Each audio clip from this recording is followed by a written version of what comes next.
আসসালামু আলাইকুম। আশা করি সবাই ভালো আছেন। আজকে আমরা চকে চলে এসেছি, ক্ষেতে সার বুনাবো। আমাদের ক্ষেতে আজকে পেঁয়াজ লাগাবে, তার জন্য সকাল সকাল চলে এসেছি সার বুনাতে। আমাদের সার সবগুলো একসাথে মিশানো হয়ে গিয়েছে। এখন সার বুনাই দিব, নাঙ্গল আসবে।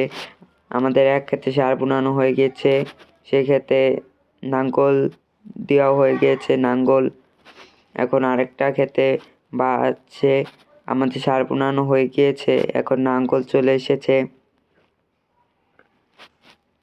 নাঙ্গলে আমাদের আরেকটা ক্ষেতে যখন বেয়েছে তখন মাটি লেগেছে, তাই মাটি ছাড়িয়ে দিয়েছে। দেখো এই ক্ষেতে তাড়াতাড়ি সার বোনানো হয়ে গিয়েছে, তার জন্য এই ক্ষেতে চাষ দেওয়া হয়ে গিয়েছে। তোমাদের ভিডিও দেখাইলাম না, ভিডিওটা একটু বড় হয়েছে, তার জন্য এখন আমাদের ক্ষেতে চাষ দিচ্ছে। আর দেখো এদিকে আমাদের হালে ওঠানো হচ্ছে। আমাদের 400 হালে ওঠানো হয়ে গেছে। আমরা কালকে হালে উঠিয়ে রেখেছিলাম, কারণ আজকে আমাদের পেঁয়াজ লাগাবে। আর হালির মাথা কাটতে হয়, তাতে আমাদের লাগানোর সুবিধা হবে।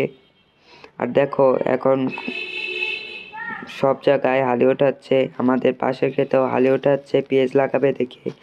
আমাদের দেখো এখান দিয়ে হালি লাগানো হয়ে গিয়েছে। দেখো কেমনে পেঁয়াজ লাগায়। আমাদের একটা ক্ষেত লাগানো হয়ে গিয়েছে, আরেকটা ক্ষেত লাগাবে। একটা ক্ষেতে অনেক ঘাস হয়, তার জন্য ঘাস মরা ওষুধ সারের সাথে মিশিয়ে আর সাইডে একসাথে মাখিয়ে দিয়ে দিবে, বুনিয়ে তারপরে পানি দিয়ে দেবে যাতে ঘাস না হয়। আর আমাদের পেঁয়াজ উঠানো পর্যন্ত যা ওষুধ সার দেই সব ভিডিও তোমাদের দিব। এটা ওষুধ দিয়ে দিল, আমাদের এখানে 12 কাটা বই, তার জন্য 2 বোতল দিল, আরেক বোতল অর্ধেক দিল।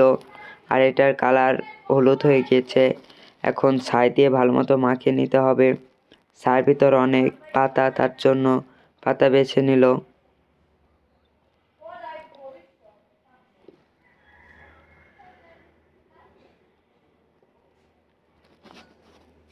আমাদের ছাই দিয়ে মাখানো হয়ে গিয়েছে, এখন খেতে বুনিয়ে দিচ্ছে। তারপরে পানি দিয়ে দিব, পানি দিলে গাছ বেঁচে যায়। আমাদের সার বোনানো হয়ে গিয়েছে, এখন আমরা পানি দিয়ে দিলাম। দেখো মেশিন ঘর থেকে পানি যাচ্ছে, ফিতা দিয়ে পানি দিয়ে দিয়েছি।